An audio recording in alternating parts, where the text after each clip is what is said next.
Hi, and welcome to this demo of the Risk Coalition's GABI. That's its Gap Analysis and Benchmarking Insights tool. You're currently looking at the home page. This is where users will first come into the system. Each user, once they've been set up by us, will receive an automatic email, and in that email there's a link, and that brings them through here. The first thing they'll do is proceed to questionnaires. Now, as this is a demo, we've actually completed the questionnaire so that we have some data to report on. But you can see here across the top, there is a progress bar. And on the left-hand side, we have the main questions. Now, we're currently looking at section 1, board accountability. The lead into the main questions are the same. The board risk committee is able to demonstrate that keyword demonstrate. And then we have each of the main questions. Now, these main questions are copy-paste from the guidance itself. So this is a true gap analysis.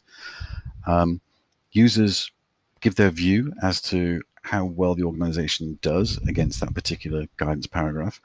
You'll notice that the text is in colloquial English rather than a 1 to 5 or a very high to very low. We just find that this makes people more comfortable in scoring the extremes of the responses. So, we need to do this much better. We do this well. People are more comfortable in ticking those if they're in plain language. On the right-hand side here, we have issues. These are things that the organization could do better at.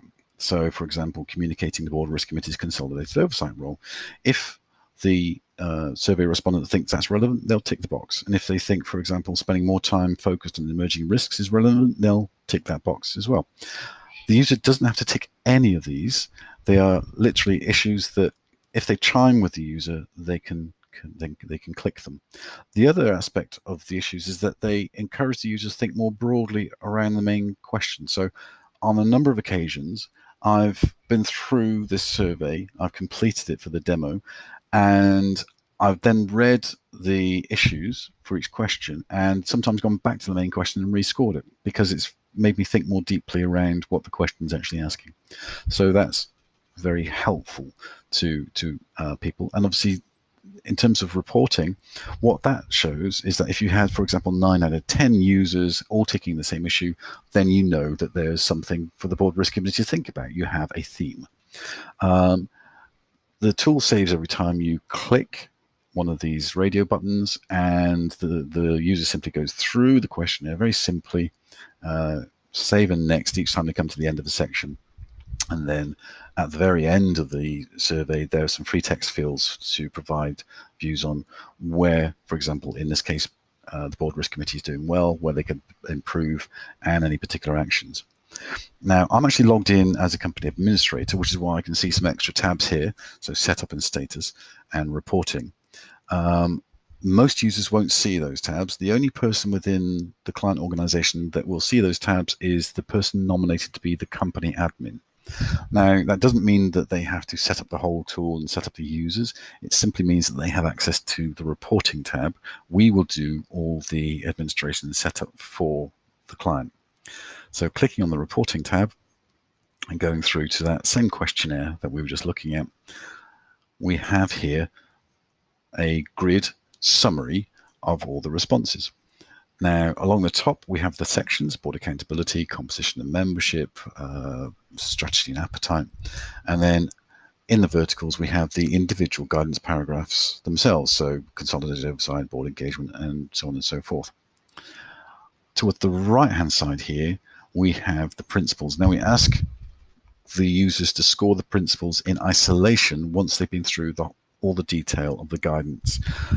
This is to help users to think more comprehensively, more completely around what it is the organization should be doing before scoring themselves against the principles. Now, all of these boxes are drill downable. So if I click on that one, it will take me down to this donut report.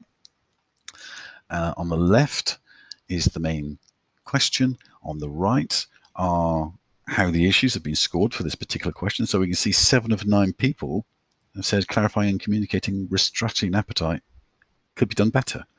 Now, that's a fairly high percentage of respondents, so I would want to discuss that with the board risk committee.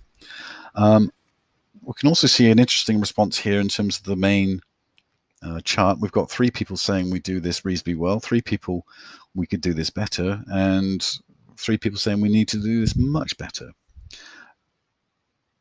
by applying a filter, I can actually drill down into those responses and figure out, well, are there any patterns there? For example, what did the first line think?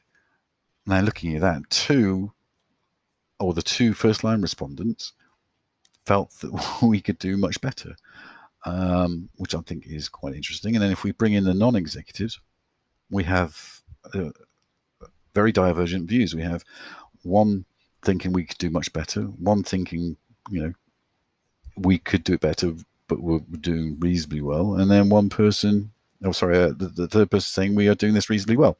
So we can see there's an array of opinions amongst the non-executives, and the executives themselves are saying that things are pretty bleak.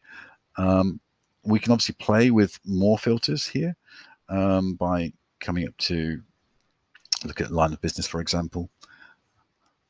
I can see what the second line felt. And in this case, it was second line felt that things were, could be done better, but not terrible. Below that, we have comments, and I can see what comments have been raised against this particular question. Throughout the reporting, you can export to Word, so all of these reports can be exported to Word. And we also have an Excel export, but we have that turned off by default because the level of detail is really quite high, and it can be somewhat overwhelming. There's also a wheel summary, which is exactly the same information as the grid. It's all clickable and draw downable, but that gives you a feel for the extent of data that is being collected. Remember, this is just part A. This is the board risk committee. We then go through to heat maps. And in this particular case, the vertical axis is showing roles, so first line, second line, third line, and across the bottom it's showing all of the sections of part A of the guidance. So we can see here, first line executive management is somewhat negative about all aspects of part A of the guidance, whereas probably slightly unbelievably, and this is a demo after all, the third line is more positive about these things. So we probably have the reverse of the normal situation. We can play with all of these things, so I can drill down into, let's say, principal risks and viability. And again, the first line is a bit more concerned. The non-executives are expressing some concerns, but not so much. Now I can also play with the vertical axis some more, maybe look at operational areas, and so look at internal audit, operations, risk management, whoever else. Now obviously all of these areas, we do this profiling when we set the organization up in the first place, when we set a client up in the first place. The next thing to show you is analysis. So I'll be able to show you a compare chart. So what this is comparing is first line executive management against everyone else.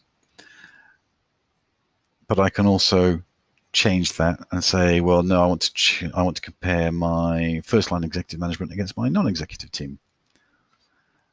And whilst we have some divergence in views, it's not too bad. So that's quite positive. But let's go and look at the comments. Now you'll see that the comments have also been filtered by first line and by non-executive. So now I can start to see why people have scored things the way they have, and whether there is any divergence in views. And if you have a divergence in views, that's always really helpful for opening a conversation with the board risk committee as to what needs to be done and why. We also have issues here, and it's interesting to see that spending more time focused on emerging risks, we have consensus. And also with investor and stakeholder engagement, we have very near consensus.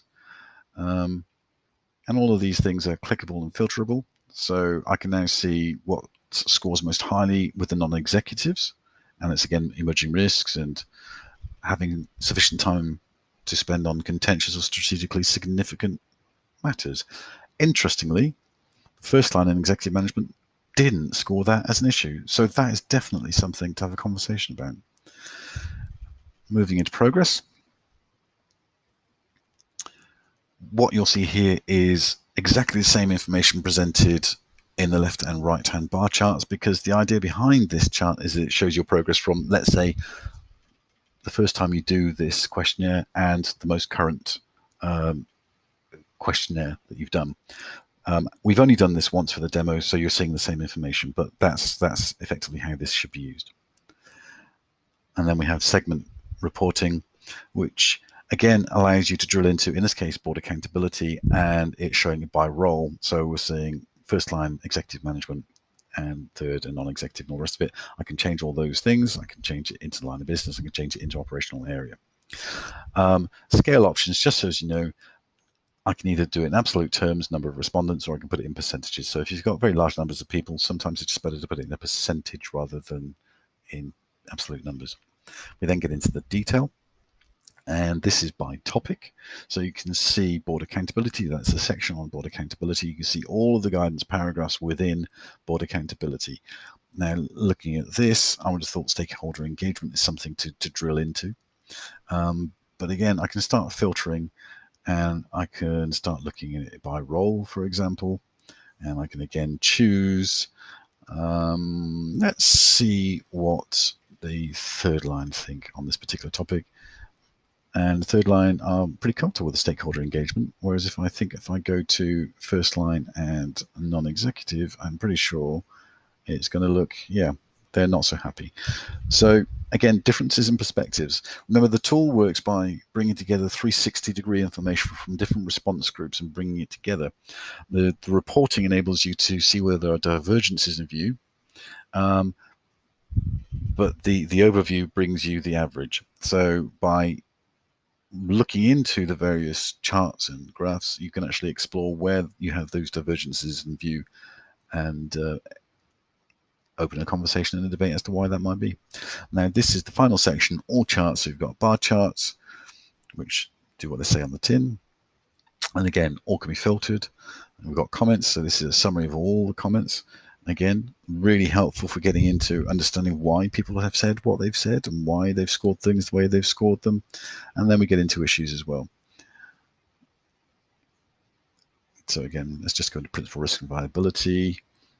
Okay, so challenging the completeness of our risk universe, 5 out of 9 people. That's not so bad. It is a majority of respondents, but it's not consensus. And again, all of this is filterable. And I'll just do it by role again because that's fairly straightforward. And if I just do it by first line, we can now start seeing principal risks and viability. We can come down here, and again, actually the first line does have consensus. Challenging the completeness of our risk universe is an issue for the first line. So you can see how the tool really facilitates exploration of these topics and these issues. And that's where I'd just like to conclude this demonstration. So thank you for your time. And if you do have any questions, please do get in contact with